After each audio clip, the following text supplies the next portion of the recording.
રાજકોટ બેઠક માટે કોંગ્રેસ 2 દિવસમાં જાહેર કરી શકે છે ઉમેદવાર. પરસોત્તમ રૂપાલાના થઈ રહેલા વિરોધ વચ્ચે કોંગ્રેસ હવે ટિકિટ માટે સમીકરણ બદલી શકે છે.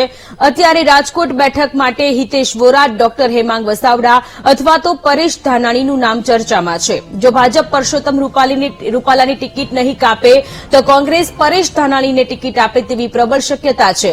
ઉલ્લેખનીય છે કે ગુજરાતમાં સુરેન્દ્રનગર, જૂનાગઢ અને મહેસાણા બાદ રાજકોટ બેઠક પણ માટે કોંગ્રેસે હજુ ઉમેદવાર જાહેર કર્યા નથી. કોંગ્રેસ પ્રદેશ પ્રમુખ શક્તિસિંહ ગોહિલની રાજકોટ મુલાકાત બાદ પણ કોંગ્રેસનો પેચ ફસાયેલો છે. જોવાનું રહેશે કે હવે કોંગ્રેસ કોને ફાઇનલ કરે છે.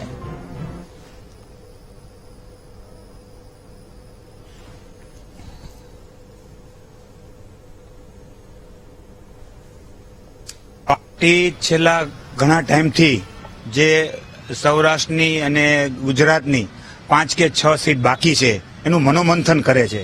પાર્લામેન્ટરી બોર્ડ અને ગુજરાતના પ્રદેશ પ્રમુખ શક્તિસિંહ ગોહિલની આગેવાની હેઠળ તમામ પાર્ટીની મિટિંગ ચાલી રહી છે. વિધિને 2 થી 3 દિવસમાં ડિક્લેર થઈ જશે. અમારી રાજકોટની અંદર જબરજસ્ત તૈયારી છે. બૂથથી માંડી કાર્યકર સુધી રોજ અમારી કાર્યાલય આપ પણ જોઈ શકો છો.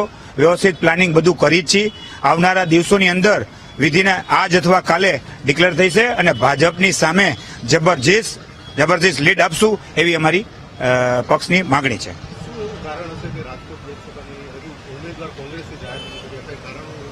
પાર્ટી મનોમંથન કરી રહી છે, કોને મૂકવો કોને એનું પાર્ટી થોડુંક સંકલન અંદર કરી રહ્યા છે. વિધિને પાર્ટીએ નિર્ણય પણ લઈ લીધો છે. વિધિને 1-2 દિવસમાં ડિક્લેરેશન થઈ છે અને ભાજપની સામે અમે કાંટેકી ટક્કર આપશું. પહેલી વાત તો એ છે કે ભારતીય જનતા પાર્ટીના ઉમેદવાર સામે જે પડકાર ઉભા થયા છે ત્યારે પ્રવાહી પરિસ્થિતિ છે. એટલે એ પરિસ્થિતિમાં કોણ ઉમેદવાર સામે આવે છે એનો ચાન્સ કોંગ્રેસને એટલે મળ્યો છે. કોંગ્રેસ લેટ હતું, એમના ઉમેદવાર જાહેર કરવાનો જ્યારે સમય હતો ત્યારે એણે જાહેર નથી કર્યું. હવે એમની પાસે એક કારણ મળ્યું છે કે આપણે કયા ઉમેદવાર સામે લડવાનું છે એ જોઈને કરીએ.